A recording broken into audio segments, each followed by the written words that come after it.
Welcome back.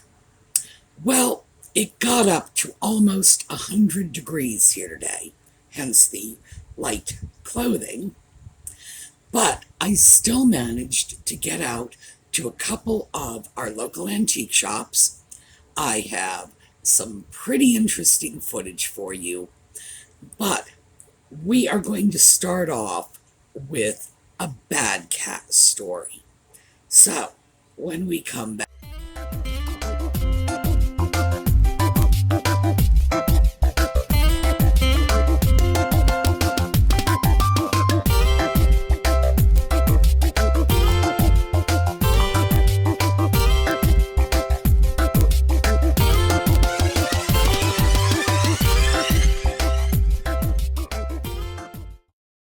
yes, I have a bad cat. Well, I mean, you all know I have a cat.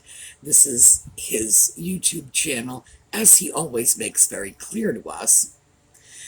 And this past weekend, he brought home a bunny. And this time, he just brought it right into the house. I opened the door, in he comes with a mouth full of bunny rabbit. And I was quite certain that the poor bunny, I just have to take it out and dispose of it, as I usually do. But he didn't hurt the bunny. This time, he brought the bunny home scared.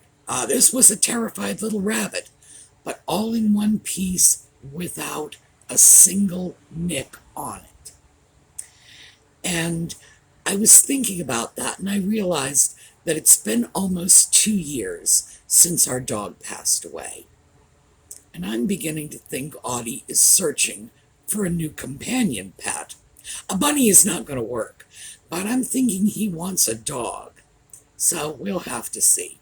But here, let me show you the bunny. This is breakfast.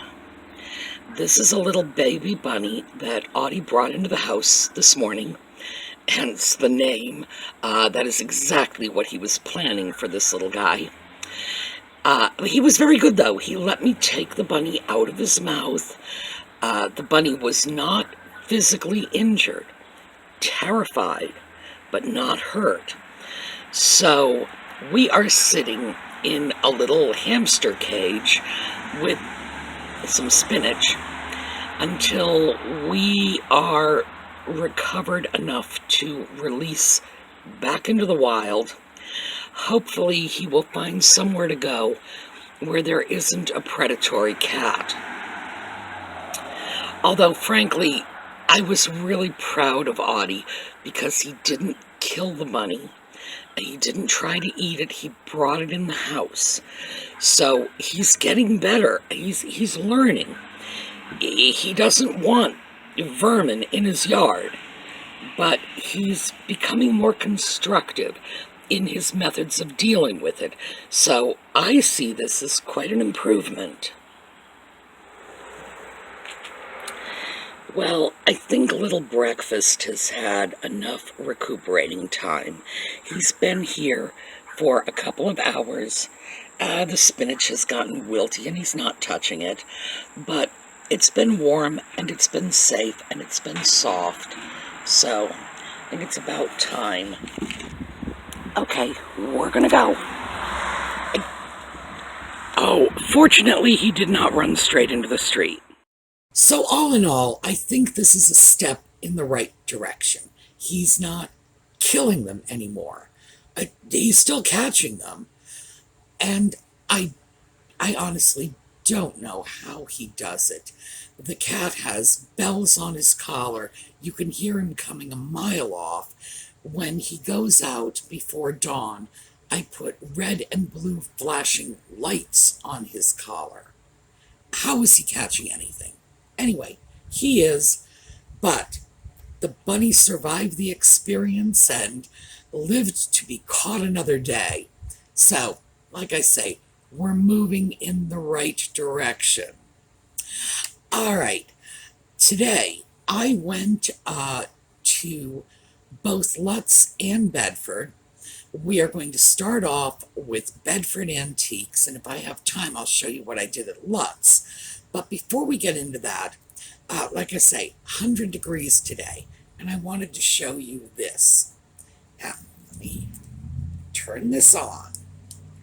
Oh, okay, that's the light. Oh, and it changes color. How interesting. And this is the fan. And the fan has like 3 or 4 speeds, and it actually gets very, very cool. This is what you do with it. You wear it around your neck, and you point the little breeze at your face, and it makes it possible to go into these old antique shops. They are in old buildings. The buildings don't have air conditioning for the most part. They don't even have working windows, some of them.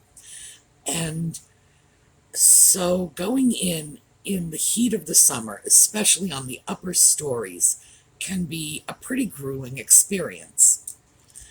This came to me from Lisa of DesertDragonworks, and DesertDragonworks, as the name implies, is out in the deserts of Arizona. So I'd say she knows something about the heat. Well, I have to say, when I first saw it, I thought, oh my goodness, what am I going to do with this? But it works. So thank you, Lisa. You have definitely saved a couple of antiquing trips for me. All right. Anyway, if you have trouble with the heat, my suggestion is go find one. I have a feeling they're probably available pretty well on Amazon. I would think certainly eBay. I think they're probably very readily available out there. All right, enough advertising for the little fan, but yeah, worth it. All right, let's take a look at the shopping from Bedford. Some of this is older and some of this is what was done today. Now, we are going to start off with an Iris perfume bottle. And I wanted to talk a little bit about the Iris company, just a little bit. They were known for importing little perfume bottles, specifically perfume bottles. They did a few other things too, but they cornered the market on small Japanese hand-painted porcelain perfume bottles in the mid-century. Doesn't sound like much, does it? But boy, it was their market and they owned it. And the perfume bottles are very distinctive. And I keep a list of Japanese import companies. I'm up to about 40 company names on that list now. And whenever I think of one, or if another one crosses my path, I add it to the list. By the way, I send the updated list periodically over to Colleen from the Sumi's Angels Facebook page. So if you're interested, just check in the page. Colleen posts whenever I send her an updated list. And I'll make a point of doing that this weekend. So that's what started it. I could not remember the name of the Iris company. So, Iris perfume bottle, here you go. $5. This is an Iris piece. It's not marked, but I know these pieces. Really nice little porcelain bottle, and it actually works. So, oh yes, coming home with me. As you can see, those perfume bottles are very distinctive. They were hugely popular in the mid-century. You could get them all over the place, 5 and dime stores, whatever. Lovely hand-painted porcelain perfume bottles at very reasonable prices. Every woman in the mid-century had half a dozen of them because the kids would give them to her for her birthday and Mother's Day and whatever, and they could literally buy it from their allowance money. These were very, very inexpensive items and absolutely ubiquitous. They were everywhere. I had seen that particular perfume bottle before And I think it was probably at a higher price because I didn't buy it until I saw the $5 price tag. Many of these can still be used. I'm going to check that one out. The pump looked like it was working, but I'm going to put some water in it and see if it can still be used. They are collected even if they are not fully functioning, but if they're fully functioning, so much the better. I subsequently went to another booth and found this.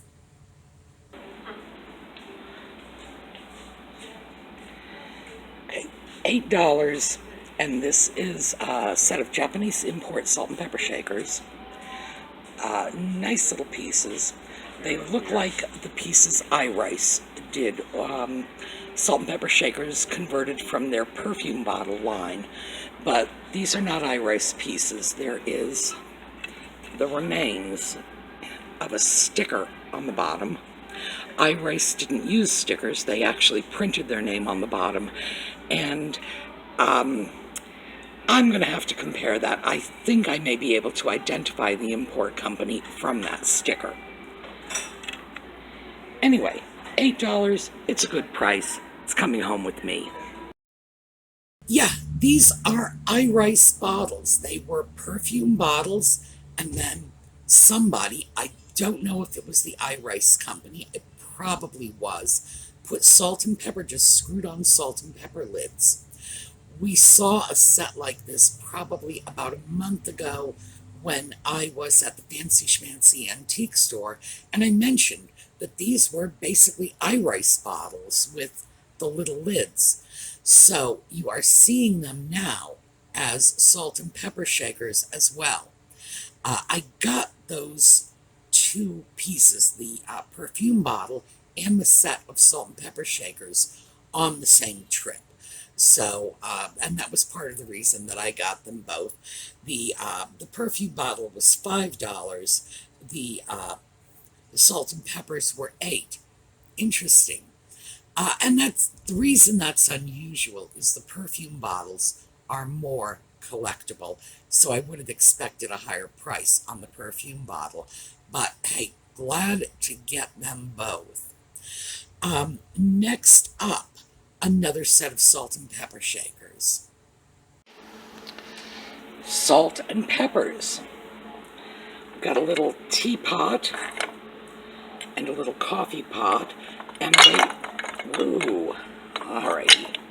And they are sitting on a little stove. Yeah, $8, I'm taking them. So this set is a nice little old-fashioned stove with the coffee pot and the teapot and just cute little Japan import pieces. And the salt and pepper shakers like this tend to go to people who have a fondness for older stoves, or they collect teapots, whatever. But the salt and pepper shakers of the mid-century, they catered to every possible market out there. Antique stove lovers, teapot lovers, people who wanted to do their kitchens all in red, whatever. If there was a market, the Japanese import companies found it and met the needs of that market. That's what they did. And these things were great because it was all hand-painted porcelain, and the prices were so good. Let's see, I didn't mention what these stovetop salt and pepper shakers were. That was $8. I might have mentioned it when I filmed it. When these things came out on the market in the US, they were under $1. They were sold at 5 and dime stores everywhere.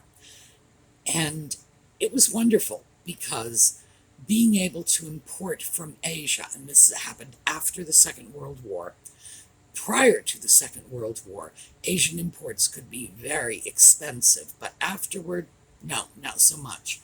The average American consumer was getting really great products for pennies. It was such a boon to what was going on in terms of the post-war consumerism in the US. If you wanted it, you could get it. But it's also items like this that led to that aversion to Japanese products, and that existed right up until the 80s, when Japanese products were just thought of as cheap. Made in Japan equals cheap, flimsy, disposable. And it wasn't until the 1980s when Japan started making great strides in not just automobiles, and we know all about the automobiles, but consumer electronics as well. So Japanese components in computers, in stereos and CD players. Well, it had to be CD players in the 80s. I don't think they were making stereos anymore. But that's when the Japanese push and that came. And then, of course, Japan was known for high quality, very high quality electronic goods. So it was a nice recovery for them when you consider that in the space of 30 years, Japanese imports went from being considered trash, garbage, just junk made in Japan, to top of the line technology products. Wow, they definitely just ran with it. So I always found that extremely interesting. But again, I love the mid-century items, so what can I say? I don't see them as trash or junk. All right, next up, this is a Bavarian piece, and I got this in one of the booths on the second floor at Bedford. And ordinarily, these booths are, boy, they can just be all over the place in terms of the quality and the prices. And I find in a lot of these booths, I have to shop very carefully, because some of them will have a lot of damaged items. Some of them, the prices are just really out of whack. In this case, it was a great little bowl and a great price, so take a look. Here we have a Bavarian reticulated fruit bowl, and I really like the condition.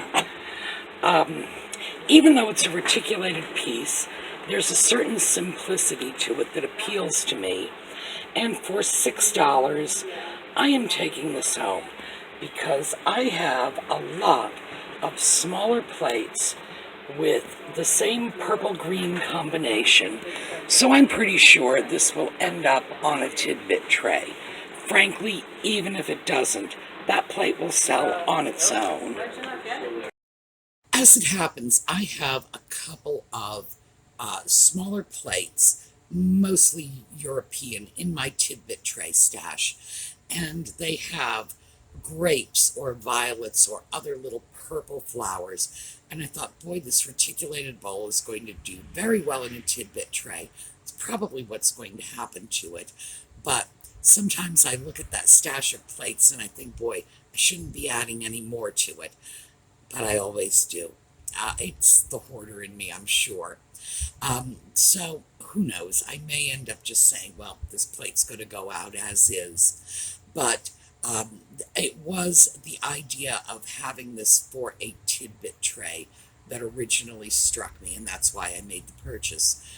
Very nice tray, and perfect condition, $6. Great. And then I went back downstairs, and as I was leaving, usually when I go into Bedford, I start off sort of veering to the right. I go upstairs, come back down around the left side of the store, and hope I don't miss anything. And this was an interesting piece that I found on that circuit through the left side of the store. Here you go. Well, this is an interesting little booth. A lot of children's items, but I've gotten some interesting pieces in here because they have a lot of glassware. And today, $8. This is a piece of Mieto china. Mieto was founded by artists from the Noritake company, and it was the top artists, so it's very high quality china. I do not know what this is. I expect you use that wide spout to pour something, but I honestly don't know for sure. So I am just going to conclude that it's a dish in an interesting shape. For $8, oh yeah, thank you. Now, I have to confess, I have absolutely no idea what the purpose of this little dish is. It's almost like a little scoop of some sort. I don't think I've ever seen anything like it, but it's a beautiful piece, quite old. And the Mieto company was founded by maybe three of the top artists from Noritake. So their work is very, very high quality.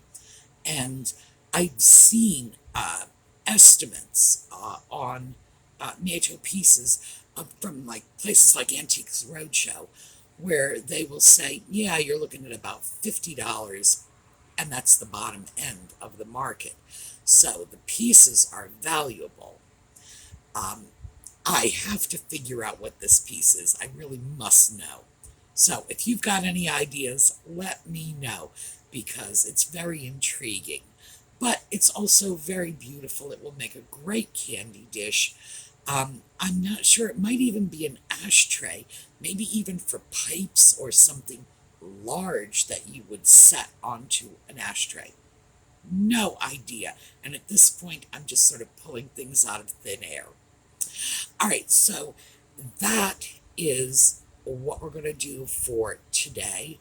I do have something I want to mention, because Colleen Staver from over on the Sumi's Angels Facebook page. There we go. Got it all. Sumi's Angels Facebook page had sent me a note this morning, and she mentioned that one of our viewers had just lost her brother to the Delta COVID. So, first of all, Regina, I know I speak for everyone when I send you my condolences. We are deeply sorry for your loss. It's always a tragedy, but when it hits close to home, you feel it more. So keep your spirits up. We may not be past the pandemic. I had really thought that we were hearing the last of the deaths of young, healthy people, that we had passed that stage, and at this point it was only going to be people who were already very ill, people who were elderly, that the pandemic was sort of behind us. Not so sure anymore. So, and I'm not suggesting we all go out and hoard. Not by a long shot. But I would suggest that maybe we make sure we've got enough toilet paper just in case. I have heard rumblings about going back into lockdown again. So just don't do anything stupid.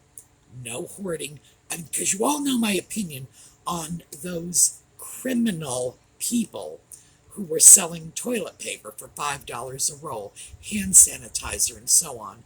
And I was thrilled when the government started clamping down on that, because profiteering in times of crisis is, well, in my opinion, it's one of the most deplorable things you can do.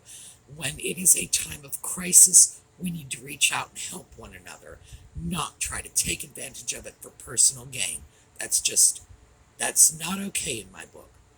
On the other hand, I do remember going out in 2020 just to get paper for my elderly neighbors and finding that I was limited in what I could buy.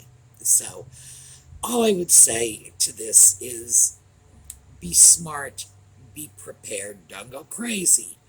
But it may not be over yet. And I'm not predicting anything. I am just sharing with you the rumblings I have been hearing. So let's all stay safe and just keep in mind it looks like we're not out of the woods yet. So, given the fact that we're ending this on a not so pleasant note, I'm going to pull out my critters slideshow. That's the one with all the little animals, and I believe that's the one with the little baby pictures of Kelly, too. So, I want a happy slideshow on the way out. I will see you all tomorrow. Have a terrific day.